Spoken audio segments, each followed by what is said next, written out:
harus beli masa desain sendirian. Tapi kali ini aku kedatangan teman yang udah cukup lama kenal, dan ya udah cukup lama juga nggak ketemu, sekitar 2 minggu Nas ya. 2 minggu. Yang penting nggak 2 tahun. Tapi menurutmu suwe gak 2 minggu ya? Enggak lah. Suwe toh, untuk intensitas yang biasa nembian zaman kita kuliah hampir setiap hari ketemu, iki 2 minggu lah ketemu, menurutku suwe.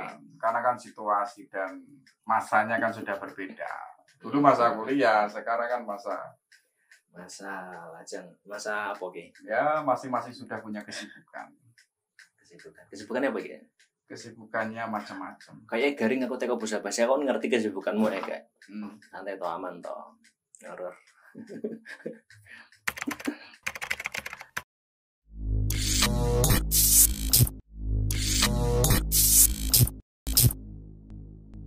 Dek kapan wingi aku sempat nggawe video sing judulnya Stoik Mas. Yes. Kayak ngundang kowe, menurutku kowe tak anggap cukup paham dan cukup ya kompatibel nek tak tekok-tekoki masalah stoik. Tapi sedurung adoh ning stoik. Stoik itu kan aliran filsafat, aliran apa sih? Betul. Aliran ya. Tapi sedurung ning stoik aku pengen ya sithik nyenggol filsafat.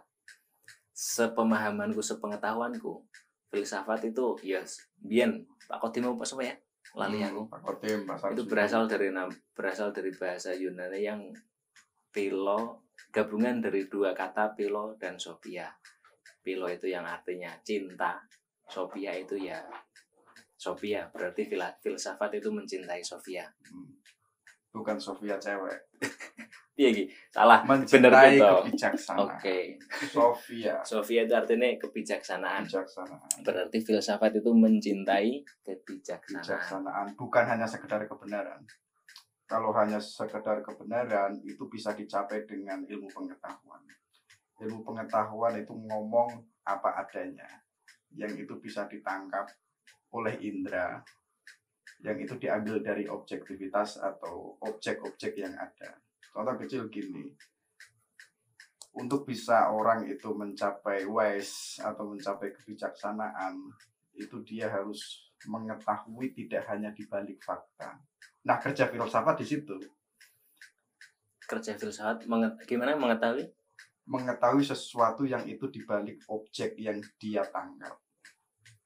Jadi kalau saya mengatakan bahwa Mas Mujib ini orangnya rambutnya keriting, itu objektif. Ya, itu bisa ditangkap dengan alat indera dan itu sebagai data. Tapi kok saya mengatakan itu dan itu menyakiti dan itu menyinggung dirimu, itu artinya saya tidak bijaksana. Walaupun itu yang saya katakan itu kebenaran. Nah, tapi filsafat itu melampaui kebenaran. Yang dicari itu adalah kebijaksanaan.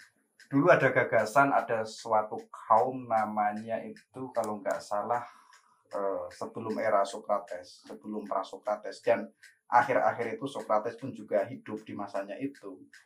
Kalau nggak salah itu kaum yang itu menjual ilmunya dan ujungnya itu adalah uang. Makanya hari ini kan kita mengenal yang namanya kapitalisme, pendidikan kapitalisme. Jadi ujung dari ilmu yang dia amalkan kepada orang, ujungnya itu pasti duit. Sama zaman itu pra-Sokrates itu, dan pro-Sokrates itu mendekonstruksi itu. Jadi yang dicari itu tidak hanya sebatas kebenaran atau uang, tapi yang dicari Sokrates saat itu adalah kebijaksanaan. Jadi ayo kita sama-sama mencari kebijaksanaan, tidak hanya sebatas mencari kebenaran. Hari ini kan kenapa dunia termasuk Indonesia geger, banyak konflik, banyak perselisihan, karena itu kan perbedaan kebenaran. Satu partai kebenarannya ini, satu madhab kebenarannya ini, sehingga di berbagai madhab dan partai ini kan mengakui kebenarannya masing-masing. Akhirnya kan chaos atau tarung antara satu kebenaran dan kebenaran yang lain. Tapi kalau kita memakai kacamata filsafat, coba kita jauh melampaui itu. Kita mengambil kebijaksanaannya. Nanti puncaknya itu kan ada seorang filosof juga nama Islam, namanya itu kan Sayyid Ibn Nasr. Itu kan punya gagasan perennial wisdom, kebijaksanaan abadi. Nah, coba kita mencari itu. Biar orang itu tidak debat pada kebenaran, tapi yang dicari itu kebijaksanaan. Nah, mungkin ini relevan dengan diskusi kita hari ini. Jadi kita tidak hanya menjadi orang yang baik, tapi orang yang punya hikmah dan mampu memberikan hikmah kepada orang lain. Amin. Waduh, ini serius banget sih. Serius banget sebenarnya, aku pengen ya sesuai gayaku, aku pengen selengean tapi kok malah serius banget. Iki wis iso langsung ning stek apa urung iki? Oh, boleh.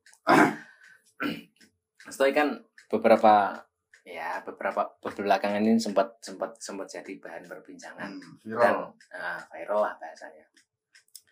Sebelumnya aku nggak pernah ngerti kalau ada ilmu atau ada paham, nyebutnya apa? Paham atau apa sih? Boleh paham ya. Ada paham yang mengajarkan seperti itu, dan tak rasa aku udah bahasanya piye ya, wes ngelakoni koyo ngono iku tanpa ya nggak sepenuhnya sih, tapi ya udahlah nek kalau video yang tak buat kemarin kan ya udah konsep stoik ya udah sederhana tapi penuh makna. Tapi beberapa juga ada yang salah mengartikan ya udahnya stoik itu bukan ya udah yang benar-benar ya udah cuek bodo amat atau gimana ya. Banyak yang mengartikan stoik itu jadi bodo amat. Manusia yang bodo amat. Manusia yang bodo amat. Tapi sepengetahuanku, setauku dari beberapa sumber yang aku baca, koreksi kalau salah ya. Yes. Stoikisme itu apa ya? Apa sih? Tolong dibantu dong. Konsep cara hidup atau sebenarnya dunia ini terbagi menjadi dua, dikotomi kendali. Dikotomi kendali tentang dunia ini dibagi menjadi dua. Ada hal-hal yang bisa kita kontrol dan ada hal-hal yang memang bener nggak bisa kita kontrol. Contoh yang aku sampaikan kemarin kan ya kayak bencana alam itu tak kira emang ya sesuatu yang nggak bisa kita kontrol kan.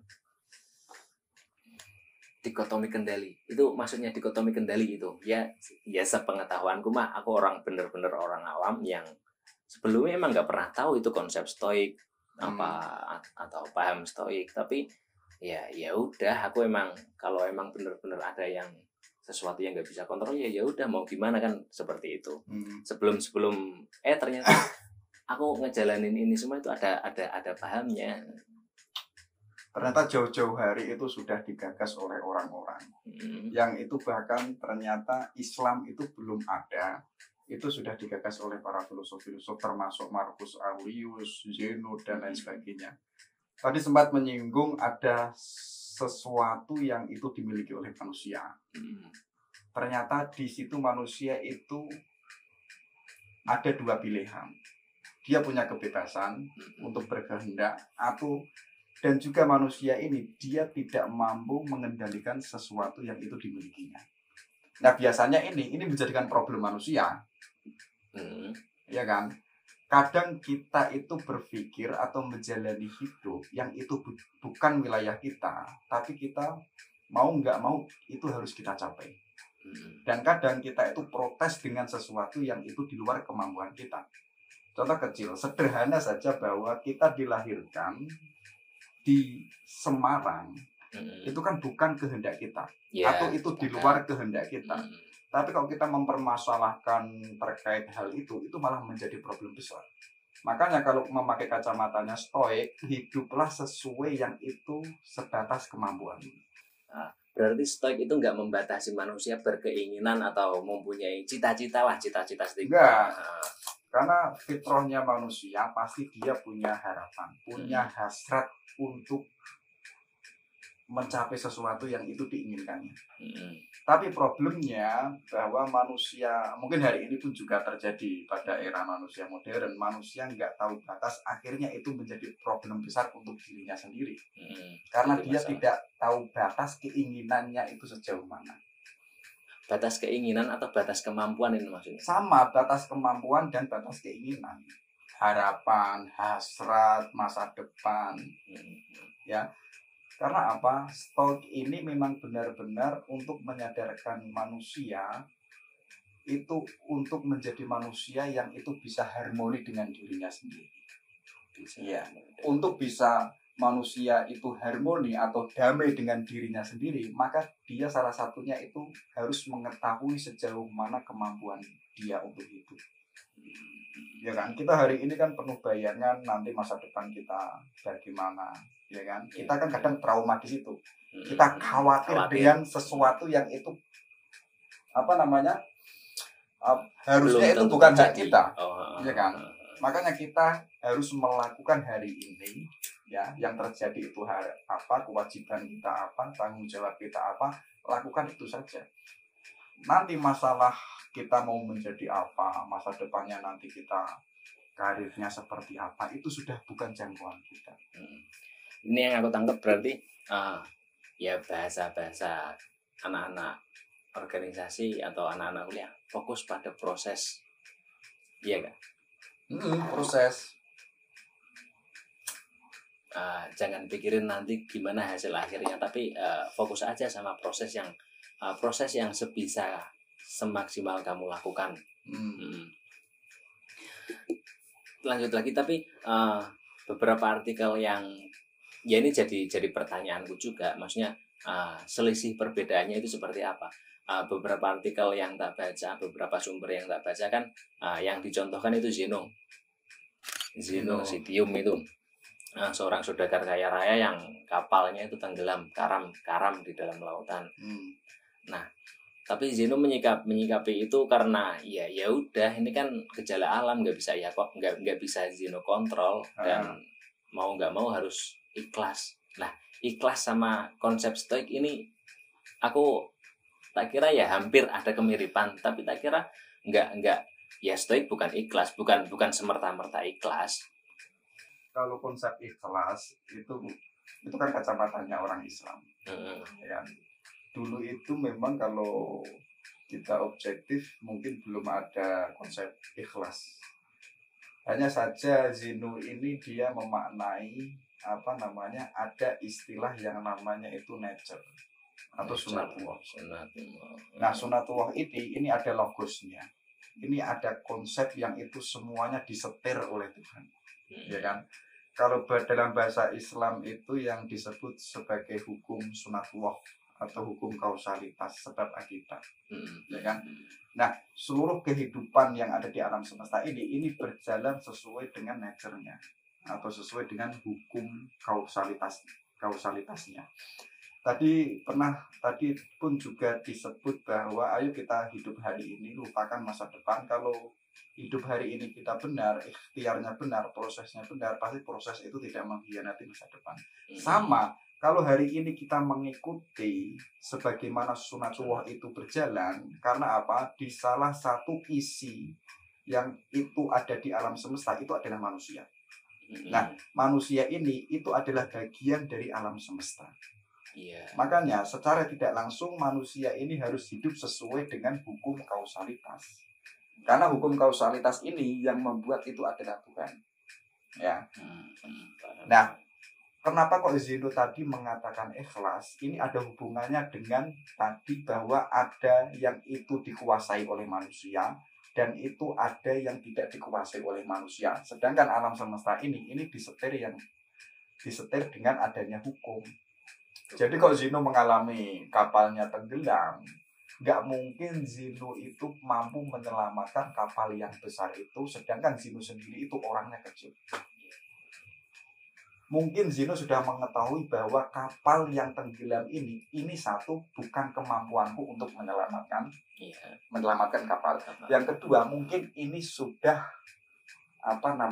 sudah takdirnya Tuhan yang itu mungkin saat itu dibaca oleh orang Stoik sebagai hukum kausalitas. Artinya di situ Zeno mampu memahami dua problem besar yang itu dia sadar dia tidak mampu untuk menguasai itu. Walaupun Zeno itu berusaha untuk menguasai itu tidak mungkin. Makanya mungkin Zeno tadi mengatakan ikhlas saja lah. Kalau kok Zeno itu protes dan lain sebagainya, itu malah menjadikan Zeno itu menderita atau menjadikan Zeno itu tidak bahagia. Makanya nanti puncaknya orang stoikisme itu kan hidup puncaknya itu kan ada di kebahagiaan. Ya kan? Nah, nanti ada pesan khusus di stoik untuk manusia itu bisa bahagia, itu dia harus bisa harmoni dengan dirinya. Ya. Contoh kecil, hari ini saya makan yang porsinya harusnya sehari 3 kali, kok saya makan sehari 10 kali. Itu malah merusak saya. Iya. Contoh kecil, hari ini kita merokok, kita ngopi. Kalau sehari kok saya menghabiskan 3 pak rokok, itu merusak. Artinya kehidupan saya secara tidak langsung, perilaku saya itu tidak harmonis dengan fitrah saya sebagai manusia. Ya kan, contoh kecil, setiap hari saya ngopi saya kok setiap hari 10 gelas dan habis semuanya, itu kan merusak diri saya.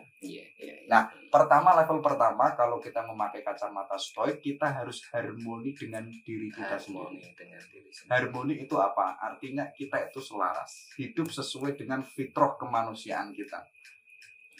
Hari ini kan banyak orang yang itu keluar dari fitrah kemanusiaannya. Ya kan, kalau kita memakai kacamatanya Al-Ghazali, itu kan ada sabaiyah, ada manusia yang versinya itu kan ada tumbuhan, ada hewan, ada manusia, bahkan lebih parah itu kan ada yang manusia yang versinya itu setan. Ya kan? Kalau manusia seperti hewan, ya isinya mangan, isinya ngombe, jadi dia tidak punya konsep hidup, tidak punya tujuan hidup. Atau dia sudah kehilangan makna kehidupannya. Karena putaran kehidupnya itu hanya makan, hanya bertumbuh. Kalau manusia hidupnya di level ini, walaupun hidupnya itu wujudnya manusia, tapi jiwanya itu jiwa hewan. Makanya Ibnu Tufel itu kan mengatakan dirinya itu hidup, tapi tidak sadar bahwa dirinya itu hidup. Ini mungkin relevan dengan orang stoik. Nah, tadi level pertama itu dia harus harmoni dengan dirinya sendiri. Contohnya apa? Contoh kecil, orang itu tidak bisa membahagiakan orang lain kalau dirinya sendiri itu tidak bisa bahagia. Misalkan teman-teman pengen membahagiakan ceweknya, kalau you sendiri gak bahagia dengan dirimu sendiri, itu absurd dirimu mampu untuk membahagiakan orang lain. Itu kan sama juga disinggung oleh Erich Fromm. Itu kan dia punya buku judulnya The Art of Loving, seni mencintai. Jadi orang mungkin relevan dengan kehidupanmu mungkin yang hari ini gak menemukan jodoh. Jadi orang itu gak akan mampu mencintai orang lain kalau dirinya sendiri itu belum bisa mencintai dirinya sendiri. Artinya rumus-rumus common sense ini sebenarnya itu simpel. Tapi kan kadang kita salah memahaminya atau kita tidak punya referensi tentang itu. Ya, kayak menarik. Seni mencintai next time kayak bakalan tak tanya-tanya. Oh, keren bro.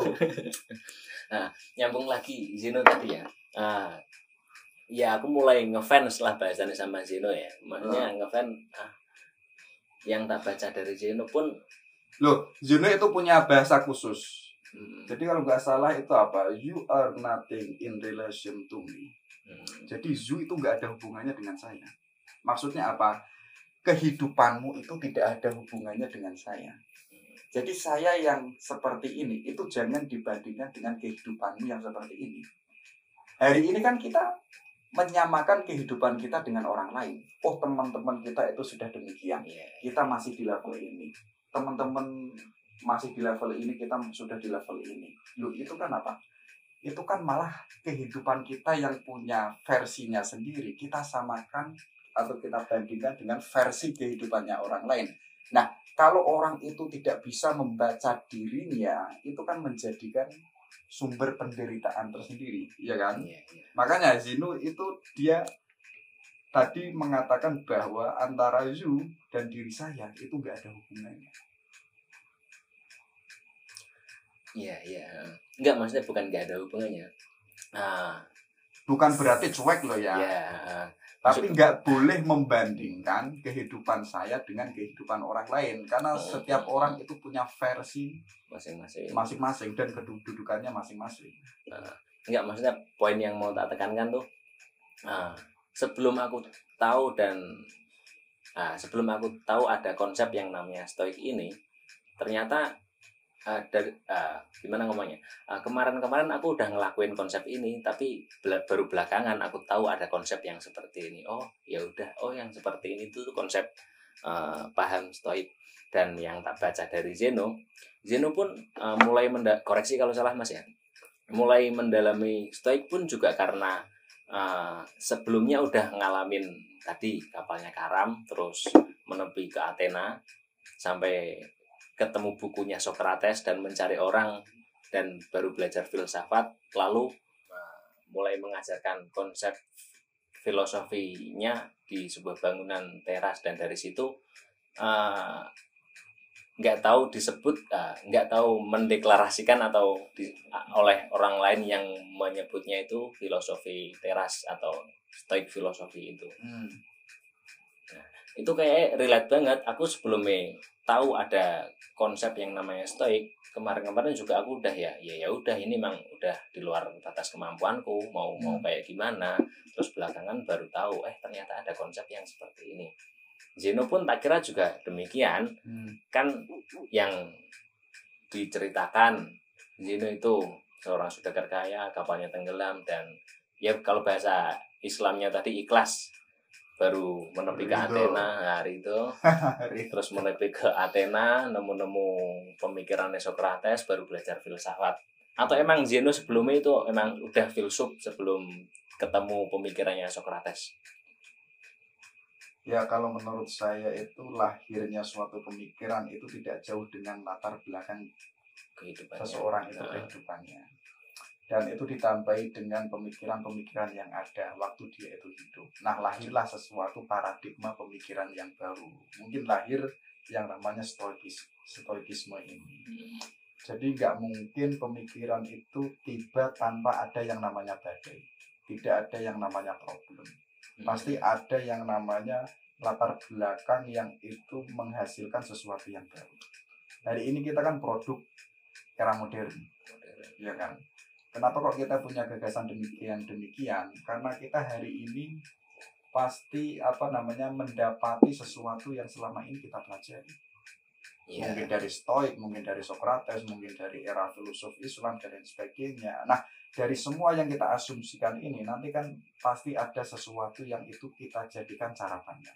Mungkin menjadi aliran, mungkin menjadi madhab dan lain sebagainya. Kalau itu nanti orang besar, ya kan? Sama seperti halnya Zeno. Mungkin sebelumnya dia sudah membaca atau punya filsafat sendiri, tapi belum populer. Belum dikenal sebagai filsafat stoik. Mungkin gara-gara dia mempelajari filsafat sebelumnya, lahir paradigma baru, ya kan? Contoh kecil, Islam itu awal itu ada filsafat peripatetik. Kemudian belakangan ada yang namanya teosofi, yaitu kebijaksanaan Tuhan. Nah, antara filsafat dan teosofi ini sulit rukun atau sulit ketemu. Nah, dari sini nanti lahir paradigma baru yang itu diwakili oleh Surawardi Ibnu Al-Maktum, lahir yang namanya filsafat cahaya. Dan itu nanti meledak di tangannya Mula Sandra, yang itu dikenal sebagai, kalau nggak salah itu Al-Hikmah Al-Masrikiyah. Jadi epistem yang sebelumnya itu dipegang Islam, yang itu tidak pernah rukun, tidak pernah zuliti, tidak pernah menjadi satu kesatuan, itu di tangannya Mula Sandra, itu lahir wacana baru atau paradigma baru. Yang itu mampu menggabungkan seluruh epistemologi Islam yang sebelumnya itu tidak pernah ketemu. Dulu kan perdebatan antara wahyu dan akal. Lebih tinggi yang mana kedudukannya. Satu mengatakan akal itu nomor satu. Contoh kita hari ini berpikir ada Al-Quran, tapi seluruh manusia nggak punya akal. Al-Quran kan nggak ada gunanya. Ya kan? Contoh kecil misalkan Kang Mujib, saya serahi Al-Quran, tapi posisinya akalnya itu gila atau orangnya gila. Quran kan nggak bisa dibaca, dan isinya Al-Quran tidak bisa diketahui. Kenapa hari ini Al-Quran itu bisa kebaca dan kita tahu makna isi yang dimaksud oleh Al-Quran itu? Karena kita punya akal. Artinya Al-Quran itu butuh akal. Nanti kan seperti Al-Ghindi, seperti Ibnu Sina, Al-Farabi, termasuk Mu'tazilah, itu kan mendeklarasikan bahwa akal itu kedudukannya pertama, bawahnya akal itu ada wahyu. Nah, nanti dibantah lagi oleh filosof-filosof sebelumnya. Loh, kalau akal-akal saja, yang dipikirkan akal itu apa? Iya kan? Mungkin Tuhan sudah memberikan akal, tapi akal ini dia tidak bisa berpikir kalau itu tidak ada wahyu atau tidak ada petunjuk. Nanti kan menjadi perdebatan yang luar biasa. Dengan akal ini manusia bisa mengetahui zatnya Tuhan, bisa mengetahui esensinya Tuhan. Tapi di sisi lain yang itu tidak pro dengan akal, bahwa akal ini lemah, termasuk Al-Ghazali. Al-Ghazali itu lebih lebih dominan pada hati. Hati ini kayak raja yang itu mengatur seluruh sistem yang ada pada diri manusia. Sedangkan akal ini kayak prajurit yang itu nyetir para prajurit, kayak tangan, kayak kaki, kayak mata, itu yang menyetir akal. Tapi yang menyetir semuanya ini hakikatnya itu adalah kolbu atau hatinya. Nanti makanya Al-Ghazali itu kan puncaknya pengetahuan, sumbernya itu adalah hati. Nah, hati ini nanti yang bisa ma'rifatullah, yang mampu mengenali esensi ketuhanan. Jadi ada banyak perbedaan paradigma wacana terdahulu yang itu wajar-wajar saja, nggak ada soal. Nah, uniknya hanya saja hari ini banyak perbedaan yang itu menjadi perdebatan, menjadi perselisihan, bahkan menjadi pertarungan ideologi. Nah, lucunya hari ini kayak begitu. Harusnya kita bisa membaca wacana-wacana klasik di mana banyak perbedaan yang itu kita harus mampu menyikapi. Makanya hari ini kan kita tidak hanya satu perspektif saja. Sama dengan stoikisme. Stoikisme itu mendeklarasikan hidup itu harus punya versi yang banyak. Kalau hari ini kita kacamatanya itu hanya paku, atau cara pandang kita itu hanya paku, maka apa-apa yang kita lihat, kita seolah-olah itu ingin memalunya. Kalau kacamata kita paku, ya kan? Maka yang terjadi itu seperti hanya kita ingin memalunya. Tapi kalau hari ini kita punya kacamata banyak, entah itu hitam, entah itu hijau, entah itu putih, entah itu merah, dan lain sebagainya, kita mampu menyikapi satu persoalan dengan kacamata yang banyak.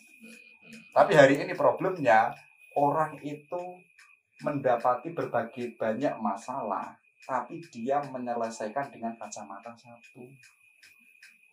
Ya kan? Contoh kecil misalkan hari ini kita diputus cewek misalkan, atau teman-teman diputus sama ceweknya. Kalau hanya memakai satu paradigma, itu mungkin bisa menganggap dunia ini sudah selesai. Ya kan? Atau dunia ini sudah runtuh, saya sudah mau kiamat aja lah. Tapi kok kita punya paradigma cara pandang yang banyak, Allah adanya fakta saya diputus, dengan begitu saya mampu melihat keindahan-keindahan cewek yang lain. Ya kan?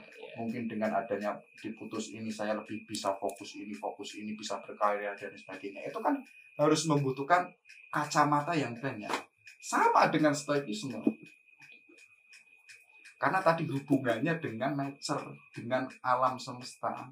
Alam semesta ini kan macam dan berwarna. Ya kan? Nah, tadi manusia itu harus harmoni dengan dirinya.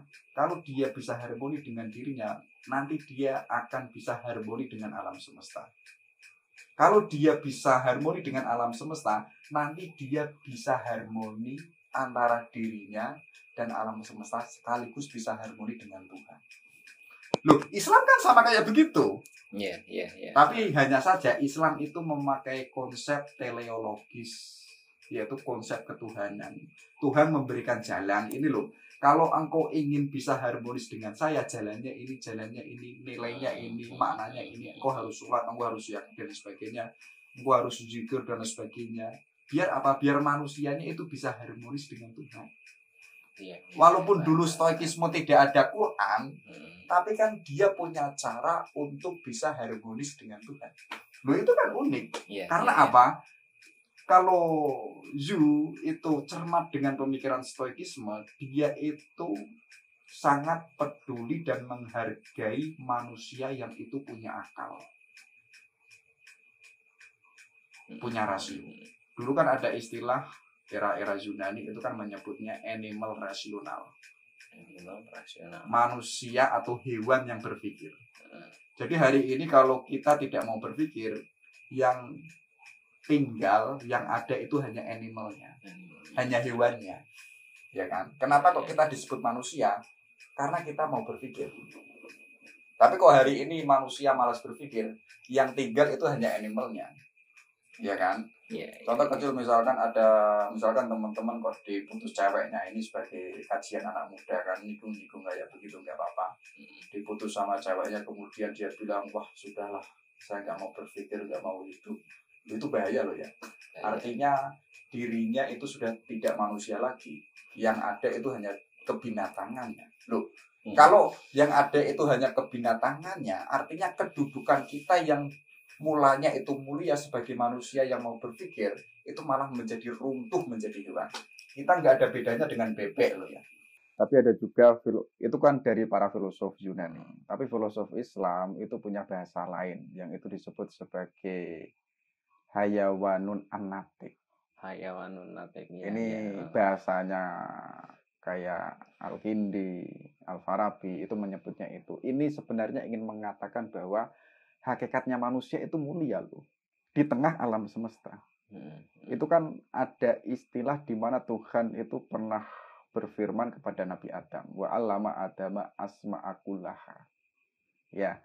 Jadi Nabi Adam ketika dia di surga kemudian diturunkan oleh Tuhan ke bumi, itu Nabi Adam diberikan bekal pengetahuan. Jadi diberi bekal potensi oleh Tuhan agar Nabi Adam ini dia bisa mengetahui jenis-jenis warna-warna bentuk-bentuk yang itu ada di alam semesta. Tapi kalau kita berpikir seandainya Nabi Adam itu kok tidak diberi bekal potensi oleh Tuhan, mungkin Nabi Adam itu akan kebingungan di tengah alam semesta. Dia tidak mengetahui ini tumbuhan. Nabi Adam tidak mengetahui ini ada hewan, ini ada tanah, dan lain sebagainya. Kenapa saat itu, yang itu hanya ada Nabi Adam dan Hawa, itu bisa mengetahui ini loh jenis tumbuhan, ini loh jenis tanah, ini loh jenis lautan, padang pasir, dan sebagainya. Kenapa kok Nabi Adam itu mengetahui itu? Karena diberikan bekal pengetahuan oleh Tuhan yang itu dimiliki oleh manusia. Atau saat itu dimiliki oleh Nabi Adam. Tapi kalau kita berpikir secara universal, hakikatnya tidak hanya Nabi Adam yang itu dibekali pengetahuan oleh Tuhan. Tapi semua manusia, Bani Adam, seluruh manusia yang sejak dulu sampai hari ini itu dibekali pengetahuan oleh Tuhan. Makanya wa 'allama Adama asma'akullaha. Nah, bekal ini atau potensi ini, inilah yang menjadikan manusia mulia di tengah alam semesta. Jadi kalau hari ini kok kita menganggap kita di atasnya bumi, itu secara tidak langsung sebenarnya kita menganggap diri kita sendiri itu rendah. Hakikatnya kita itu di atasnya bumi karena kita dimuliakan oleh Allah dengan yang namanya ilmu pengetahuan. Nah, problem hari ini modern termasuk ada yang namanya kasus-kasus perdukunan berkedok agama dan lain sebagainya. Itu kan termasuk mendewakan keris, mendewakan jimat dan lain sebagainya. Kalau saya berpikir secara pribadi, keris benda-benda antik itu kedudukannya itu ada di bawah manusia atau berada di bawah kakinya manusia. Kalau kita mau berpikir sehat, ya kan? Karena apa? Keris benda itu dia tidak punya akal. Sedangkan manusia itu kenapa kok dia mulia? Dan para filosof Islam itu menyebutnya hayawanun anatik karena posisinya manusia itu diberkati keistimewaan oleh Tuhan, yaitu berupa akal. Ya kan? Kalau ada hari ini menganggap bahwa dirinya manusia kok tergantung dengan keris, tergantung dengan benda-benda kuno, artinya itu malah mengecewakan Tuhan secara tidak langsung. Karena sejak awal Tuhan itu memuliakan manusia loh ya. Buktinya apa? Buktinya malaikat itu disuruh sujud kepada manusia. Kenapa kok disuruh sujud? Karena manusia itu punya akal, sedangkan malaikat itu nggak punya akal. Tapi jangan salah, kalau versinya Al-Ghazali, walaupun manusia itu mulia, dia itu bisa menjadi setan. Dan dia itu bisa menjadi mulia kedudukannya di atas malaikat. Tapi kedudukannya pun bisa jatuh lebih rendah dibandingkan setan. Kita berpikir malaikat itu dia konsisten ibadah, itu hal yang wajar. Karena malaikat itu nggak punya nafsu. Ya kan? Sedangkan manusia kok dia bisa tulus ibadah dengan Tuhan, harmonis, kalau kita memakai kacamata stoik, bisa harmonis dengan Tuhan, itu kedudukannya di atasnya malaikat. Karena apa? Manusia punya nafsu. Tapi kok kedudukan kita ada di bawahnya setan, itu kan celaka. Karena apa? Manusia punya akal. Tapi hal yang wajar di mana kedudukannya setan itu ada di bawah manusia. Karena apa? Setan itu nggak punya akal. Logikanya kan begitu kalau kita memakai kitabnya Al-Ghazali, Ihya Ulumuddin itu kan. Nah, yang kita cermati hari ini dalam diskusi ini, kita harus menyadari bahwa hidup kita itu mulia loh ya. Kemuliaan kita tergantung akal kita mau berpikir atau tidak. Nah, kalau kita menyambung ke stoikisme, ya, stoikisme itu sangat menghargai akal yang harus dipakai oleh manusia. Karena apa? Kalau manusia nggak punya akal, dia tidak bisa harmonis dengan dirinya, dengan alam semesta, dan tidak bisa harmonis dengan Tuhan. Sedangkan tujuannya filosofisnya stoikisme itu mengajak manusia, ayo kita harmonis dengan diri kita, alam, dan Tuhan. Caranya dengan apa? Dengan akal. Kan begitu. Ya, yang ditekankan stoik kan mengendalikan pikiran kita, mengendalikan apa yang bisa kita mengontrol, apa yang bisa kita kendalikan, ya termasuk pikiran kita menyikapi.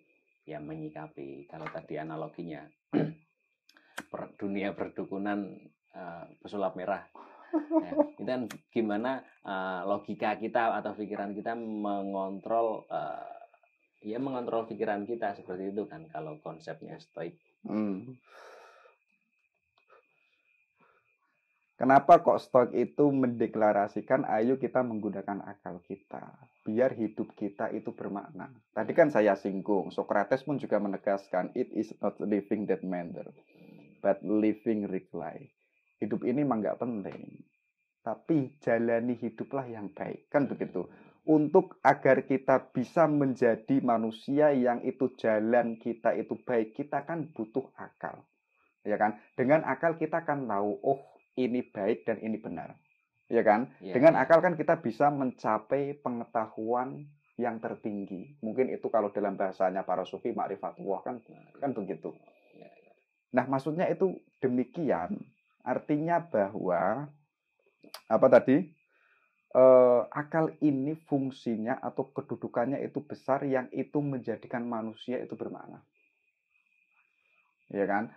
Orang itu tidak bisa bahagia kalau dia itu tidak mengetahui porsi dan proporsional hidupnya. Dan manusia itu tidak akan bisa bahagia kalau dia tidak tahu cara untuk bahagia. Nah, untuk tahu cara bahagia, itu kan butuh yang namanya akal. Maka hari ini absurd kalau ada orang ingin bahagia, kalau dia dirinya nggak mau belajar, itu omong kosong. Nah, makanya katanya Aristoteles itu simple, rumusnya atau common sense-nya itu simple, bahwa orang kok mau berpikir dan dia mau belajar dan ilmu pengetahuannya bertambah, maka dia akan semakin bahagia. Jelas, Islam pun demikian. Loh, Islam kan rumus pertama untuk manusia hidup sebelum dia beriman itu kan harus iqra dulu. harus belajar dan membaca. Baru apa? Baru mengimani. Tapi kita berani nggak hari ini keimanan kita buang, kita berpikir dulu. Iya kan? Kita mengikuti Iqra dulu. Tapi hari ini kan beda, kita dogmatik dulu kan, kita berkeyakinan dulu, baru kita berpikir.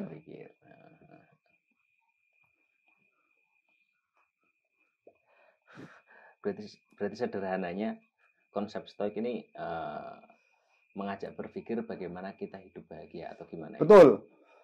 Pertama apa? Kita harus tahu porsi dan proporsional diri kita untuk menjalani hidup yang baik. Walaupun nanti kan kunci dan jalan untuk hidup yang baik itu kan dengan ilmu pengetahuan.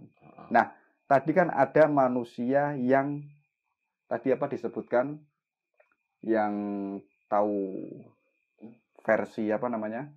Batas kemampuannya. Atau bahasa stoik apa? Dikotomi kendali tadi apa? Ada sesuatu yang itu mampu dikendalikan manusia dan ada sesuatu yang itu tidak mampu dikendalikan manusia. Nah, manusia itu fokuslah pada yang itu mampu dikendalikan oleh manusia. Kalau kita memakai kacamatanya stoikisme, belum tentu orang yang punya pacar itu jauh lebih bahagia daripada orang single. Iya kan? Oke. Kalau saya memakai versi saya, orang yang single itu malah mendewasakan. Gimana? Orang single itu yang sendirian, yang bebas, dia di kesendirian itu malah mendewasakan. Dirinya tidak tergantung dengan orang lain. Dan dia mampu menciptakan kebahagiaan yang itu versinya sendiri. Contoh kecil, saya bisa bahagia karena itu versi saya, bukan saya mencari kebahagiaan ketika saya bersamamu. Nah, kalau ada orang yang berpacaran, dia menegasikan bahwa saya bahagia karena saya hidup bersama kamu. Itu menurut saya absurd. Karena apa? Kebahagiaan itu yang menciptakan diri kita kok. Ini sama dengan orang stoikisme. Jadi bagaimanapun posisi kita, entah punya pacar atau tidak, atau single, bagaimanapun kebahagiaan itu yang menciptakan diri kita. Jadi kalau ada orang pacaran dan dia mengatakan, saya bahagia karena saya itu hidup bersama kamu, itu konyol. Nanti kalau orang ini ditinggalkan ceweknya, lalu orang ini menderita, artinya apa? Kebahagiaannya itu tergantung dengan ceweknya ini. Hikmah besarnya orang single itu apa? Dia mampu menciptakan kebahagiaan versinya sendiri tanpa tergantung dengan kehadiran orang lain. Ini jauh lebih hakiki ya.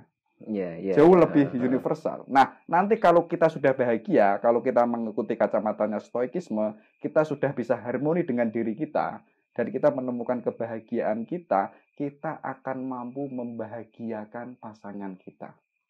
Dan mampu membahagiakan orang lain. Karena rumus pertama tadi, nggak mungkin orang mampu membahagiakan orang lain kalau dirinya sendiri itu belum bahagia. Tapi kalau hari ini, logikanya kok kebalik, mencari kebahagiaan ke pacarnya atau mencari kebahagiaan ke orang lain, bagaimanapun dia belum mampu menciptakan kebahagiaan sendiri dan otomatis tidak mampu memberikan kebahagiaan kepada orang lain. Kan begitu logikanya. Iya, logikanya seperti itu. Tapi mungkin ini masalah sebagian besar anak muda lah ya. Bahasa kerennya itu quarter life crisis, melihat teman-temannya yang mungkin udah pada nikah, sedangkan kita bukan saya loh ya, kamu bukan kita, kamu aja. Terus terang saya juga panik, maksudnya tapi aku juga nggak mau larut-larut dalam kepanikan itu. Terus ngelihat teman-teman yang udah pada ya punya berumah tangga, punya anak. Kalau nyikapin itu semua dari apa namanya, konsep stoik, maksudnya ya udahnya pun ya tetap bakalan kepikiran. Maksudnya stoik itu tetap nggak menghilangkan kekhawatiran itu atau gimana sih? Tadi kan saya sudah menyebutkan katanya Zeno tadi kan, you are nothing in relation to me. Jadi jangan bandingkan dirimu yang itu dibandingkan dengan kehidupan saya. Saya sudah doktor, saya sudah menjadi pengajar. Kang Mujib masih menjadi editor dan lain sebagainya. Jangan bandingkan itu. Karena apa? Kebahagiaan kita itu berbeda-beda. Dan itu harus versi dirinya sendiri. Tapi kok suatu ketika kita membandingkan hidup kita kepada orang lain, sampai kapanpun kita tidak bisa menemukan kebahagiaan. Karena apa? Kita itu hidupnya itu harus otonom. Sesuai dengan versi kita. Makanya Zeno itu benar. Jangan bandingkan dirimu dengan kehidupannya orang lain. Bukan berarti kita cuek dengan orang lain. Tapi apa? Kita jangan yang namanya menyamakan antara satu orang dengan orang yang lain. Karena apa? Setiap manusia yang lahir itu unik. Dan itu diberikan potensi oleh Tuhan. Walaupun sama, itu ketika dia hidup, dia kehidupannya itu unik, berbeda-beda. Walaupun dunia ini ada orang kembar, tapi orang kembar ini punya karakter yang berbeda. Iya, ya. Enggak, poinku maksudnya gini. Bukan maksud menyamakan, maksudnya konsep iri sama teman-teman yang udah ke Magelang, maksudnya udah ke Eropa, sahabat. Sedangkan saya nih ya masih gini-gini aja. Itu termasuk hal-hal yang sebenarnya bisa nggak sih kita kontrol atau kita kendalikan? Bisa. Maksud dari stoik itu sesuatu yang mampu kita kendalikan. Kita harus hidup di sini. Contoh kecil, kita belajar itu kekuasaan kita. Kita mau berusaha nggak dalam belajar, kita mau ikhtiar nggak dalam mencari ilmu, mau ikhtiar nggak saat kita menjadi kuliah. Tapi nanti persoalannya kita di masa depan ingin menjadi apa, itu bukan kontrolnya manusia. Iya kan? Iya. Apalagi kalau hal ini disamakan dengan orang lain, yang itu lebih-lebih bukan kontrolnya kita. Kan begitu. Nah, simpelnya apa? Simpelnya kayak tadi, bahwa kalau fakta kita hari ini, yuk kita terima saja. Tapi jangan terlepas dengan yang namanya ikhtiar. Makanya stoik ini tadi kan menegaskan bahwa gunakan akal pikiranmu yang sehat. Biar kamu itu hidup yang baik. Kalau kita sudah hidup yang baik di hari ini, otomatis di masa depan kita akan menjadi orang yang baik, yang itu jauh lebih baik dari hari ini. Mungkin hari ini kita menilainya hidup kita itu hanya 4 angka. Levelnya hanya 4 angka. Tapi kalau kita hidup hari ini kok terus dalam kebaikan terus, otomatis di masa yang akan datang, mungkin kebaikan kita itu akan bertambah 20, 30, dan lain sebagainya. Artinya apa? Hidup kita itu terus berkembang. Artinya kehidupan kita yang mungkin kita anggap itu mentok hari ini, sebenarnya itu belum final. Kalau kita memakai kacamata akal pikiran yang sehat. Tapi tadi stoik itu mewanti-wanti, memang manusia itu punya hasrat, punya keinginan, punya harapan, punya sesuatu yang itu ingin dicapai masa depan. Tapi catatannya stoik bahwa hati-hati lo ya, kamu harus mengontrol keinginanmu. Contoh kecil, saya pengen seneng-seneng. Seneng itu baik lo ya. Tapi kok setiap hari saya kok seneng-seneng, itu menjadi tidak baik. Iya toh? Contoh kecil, saya itu sholat itu baik. Tapi kok setiap menit saya sholat, setiap 10 menit saya sholat, itu tidak baik. Karena kehidupannya ini tidak harmonis. Makanya ada rumus besar, kalau ingin menjadi orang baik, hidupnya itu harus sesuai nature, yaitu harmonis, sesuai porsi hidupnya. Nah, porsi hidupnya manusia ini harus diketahui oleh manusia. Ada sesuatu yang mampu dikuasai, tapi juga ada sesuatu yang itu tidak dikuasai oleh manusia. Tapi manusia harus hidup di dalam wilayah yang itu mampu dikuasai oleh manusia. Nah, kalau kita bisa itu, nanti kita akan menemukan kebahagiaan hidup. Kita akan menemukan happiness, kebahagiaan. Artinya stoik itu simple. Ada yang bilang bahwa ajaran stoik ini sangat islami, sangat relevan di dalam ajaran Islam. Tapi menurut saya setiap ajaran yang ada, filsafat, filosofi, pemikiran-pemikiran yang ada, yang jauh sebelum dahulu, masa dahulu, sebenarnya itu pun juga relevan dengan hari ini. Ya, kalau kita itu mampu menempatkan sesuai dengan porsinya. Kenapa kok sesuatu itu jelek? Karena porsinya itu tidak pas pada tempatnya.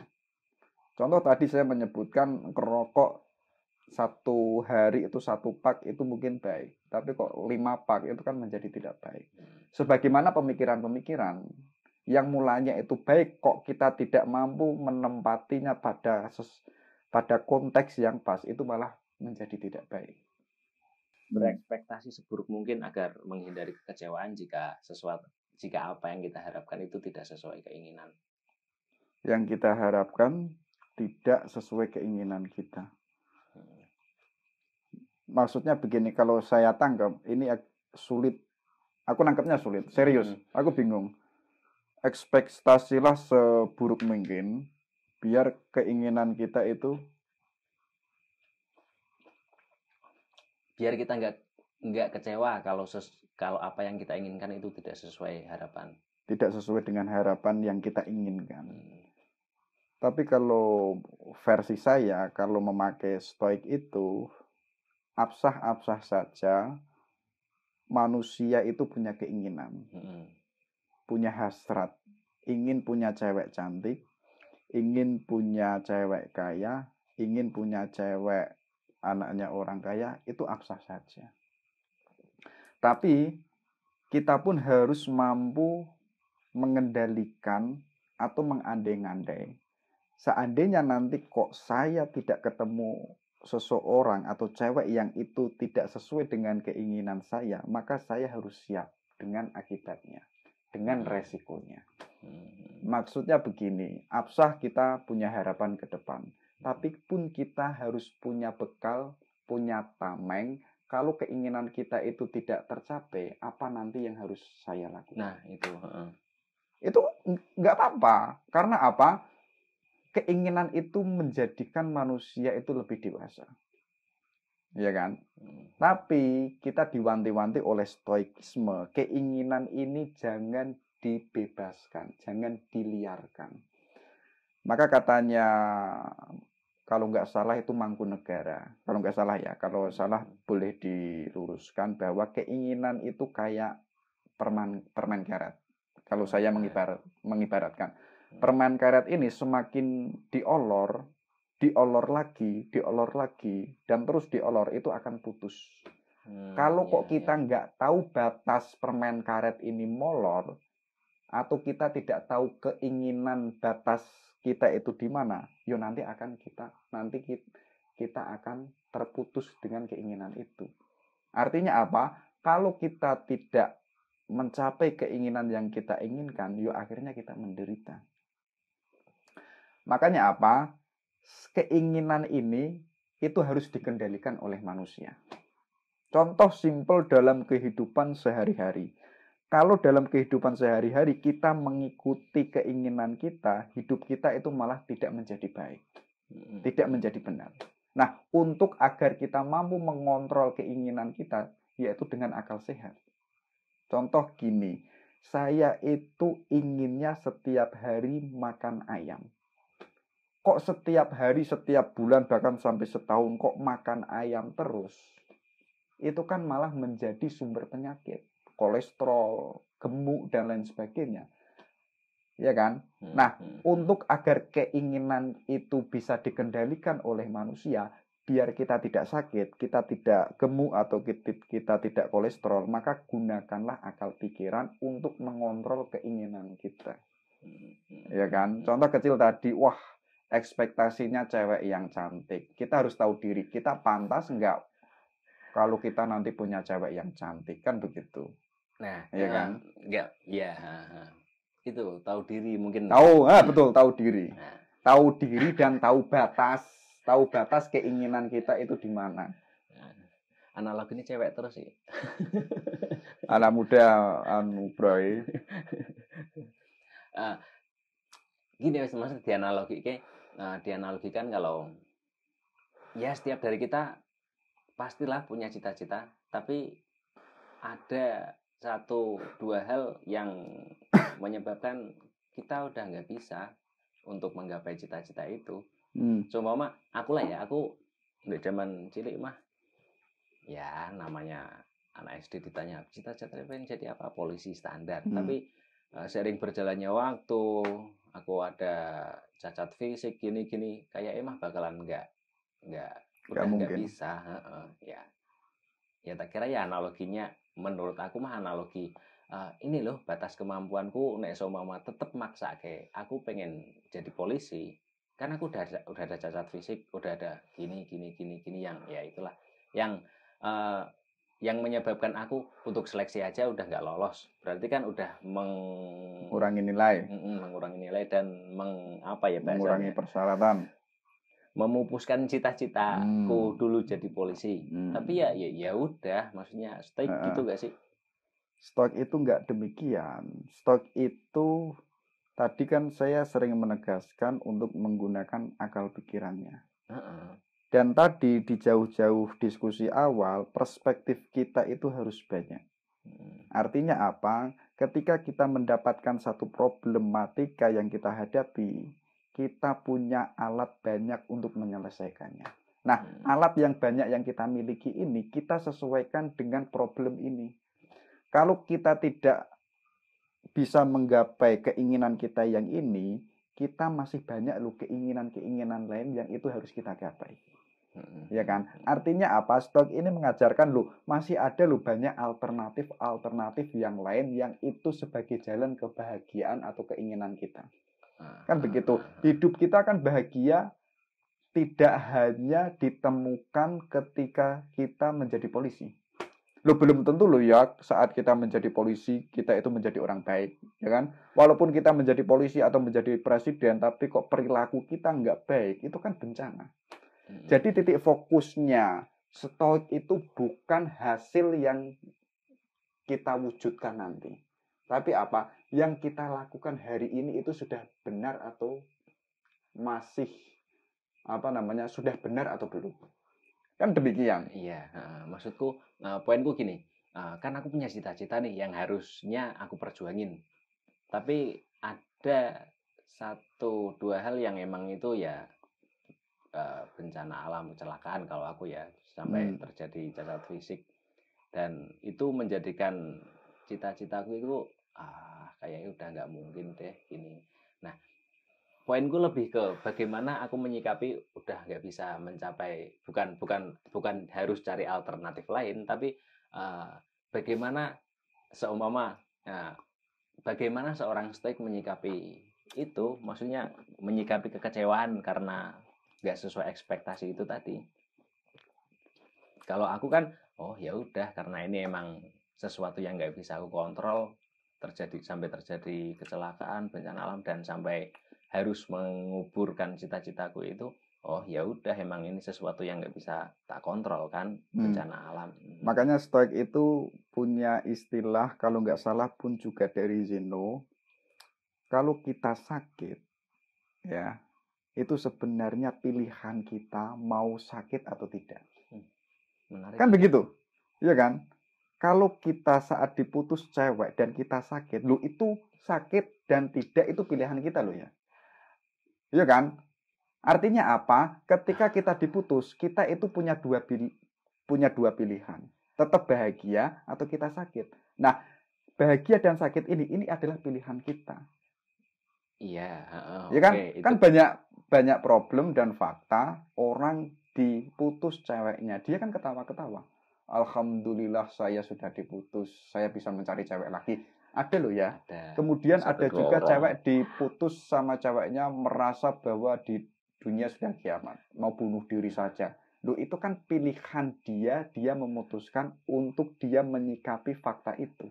Tapi kok ketika kita, misalkan bukan kita ya, mungkin siapalah, Burhan mungkin, ketika diputus ceweknya, kok dia bisa sakit karena itu pilihannya. Nah, stoik itu mengajarkan buanglah rasa sakit itu. Kenapa kok kita sakit? Karena kita itu menerima sakit itu. Oke, itu Iya kalau kan? itu kalau konteksnya perasaan ya. Kalau sama kasusnya di aku sampai maksudnya ya benar-benar sakit fisik, Nah, bukan sakit perasaan atau hati, tapi fisik, hmm. kecelakaan. Kan nggak ada pilihan, kita bisa milih Masih kita. ada tetap pilihan. Masih tetap ada pilihan. Pilihannya simpel. Kalau memakai kacamatanya stoik, terimalah itu dan buanglah. Iya kan? Kalau ingin menjadi orang baik, jadilah orang baik, yang buruk singkirkanlah. Simple. Jadi memang stoik ini menurut saya itu filosofi yang luar biasa. Hari ini kan orang ribet debat tentang menjadi orang baik. Wah, diskusi seminar di mana-mana. Versi kebaikan ini, versi menjadi baik ini, versi filosofi kehidupan baik menurut Jawa, menurut dan lain sebagainya. Kita sibuk debat dan sibuk seminar, sibuk diskusi tentang untuk menjadi orang baik. Sedangkan kata tokoh stoik yang namanya Marcus Aurelius itu, dia menegaskan kalau ingin menjadi orang baik, berbuat baiklah. Simple. Nanti lama-lama kamu akan menjadi orang baik. Contoh, sebagaimana tadi, kalau sudah tidak ada pilihan lagi untuk hidup, itu nggak mungkin. Nggak mungkin. Karena manusia itu diberikan kebebasan oleh Tuhan. Dia satu sisi mau menjadi orang jelek itu silahkan. Mau menjadi orang baik itu silahkan. Mau menjadi pecundang, mau menjadi orang baik silahkan. Itu ketentuan manusia. Nah, dalam dunia stoik, pilihlah dengan kacamata akal pikiran yang sehat. Tidak mungkin orang yang memakai akal, dia akan melakukan sesuatu yang itu buruk. Contoh kalau kita memakai Plato, yang dia punya gagasan ide bawaan. Ide bawaan. Kalau tadi kan saya singgung pengetahuan yang itu diberikan Tuhan kepada manusia atau kepada Nabi Adam. Kalau versinya Plato, ide bawaan. Ide bawaan ini manusia itu sudah mampu membedakan ini baik, ini buruk loh.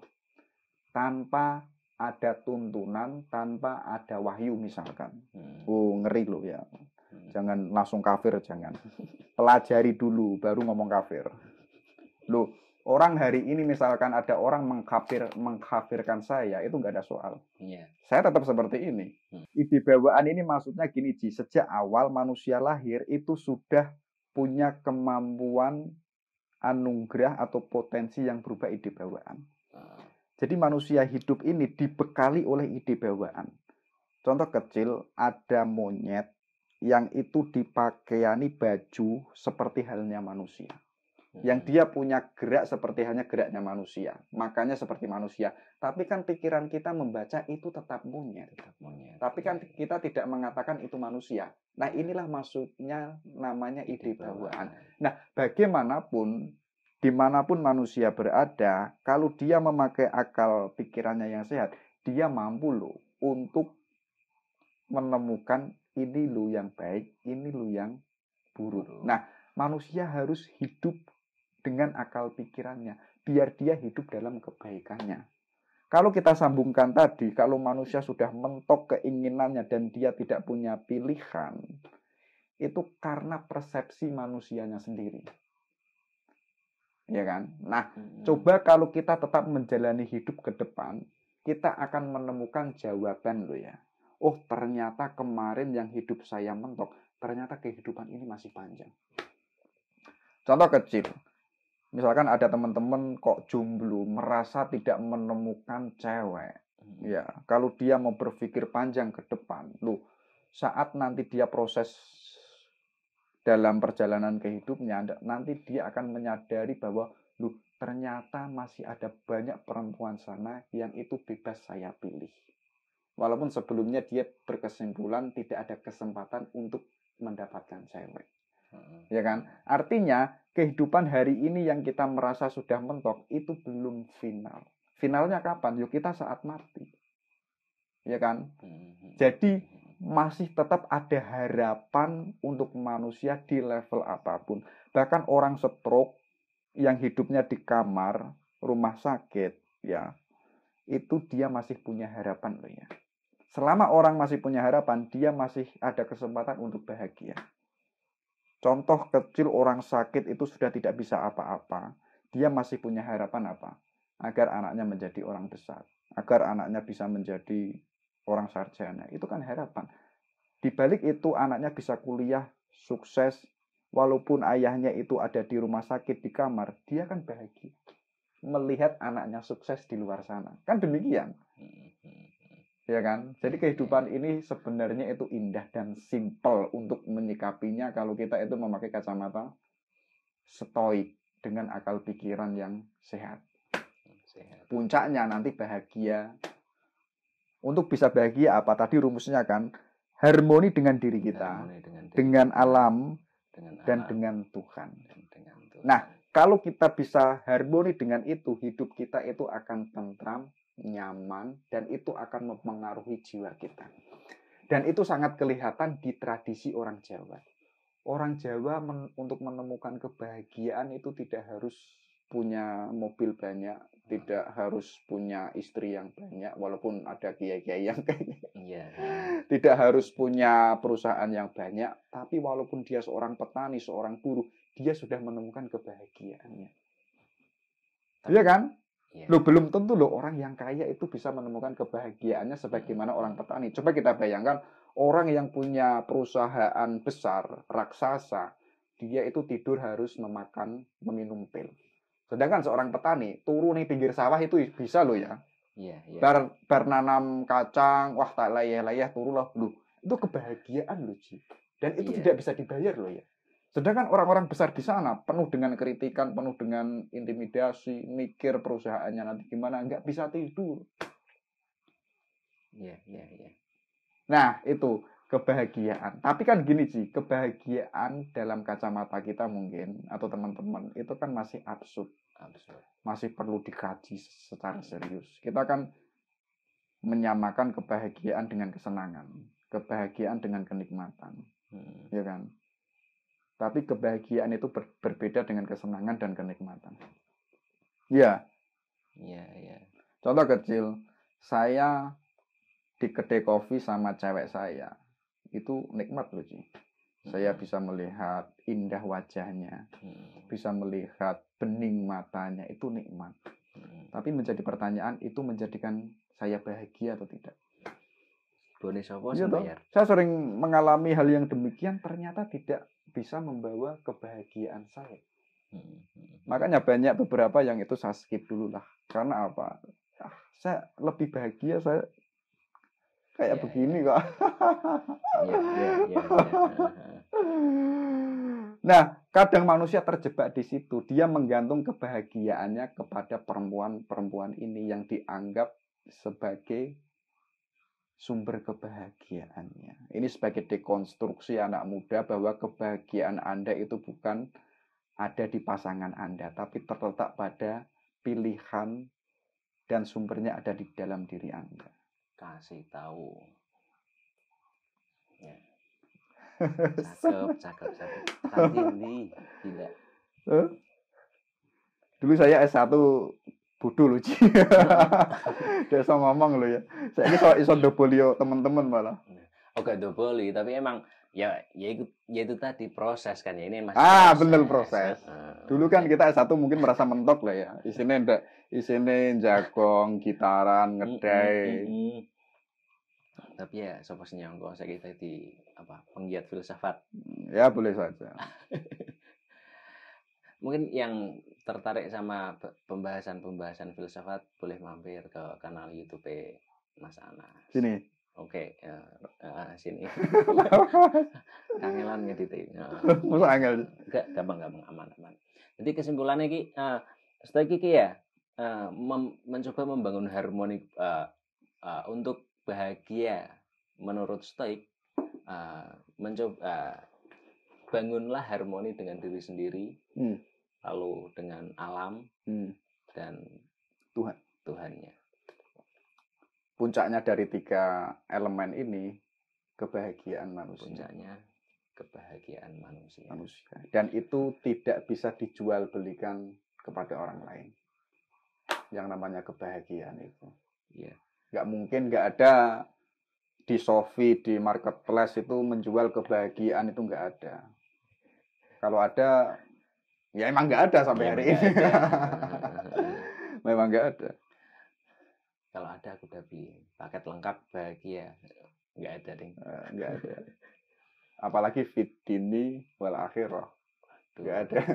Nggak ada. Kita cukupkan sampai di sini, udah lama banget. Mungkin next time kita ngobrol yang tadi apa nih? The Art of Loving. Nah, Seni mencintai Erich Fromm. Dia ini filosof, muridnya Sigmund Freud, seorang psikoanalisis. Dia punya teori ini sebagai pemantik aja ya. Dia punya teori yang namanya seni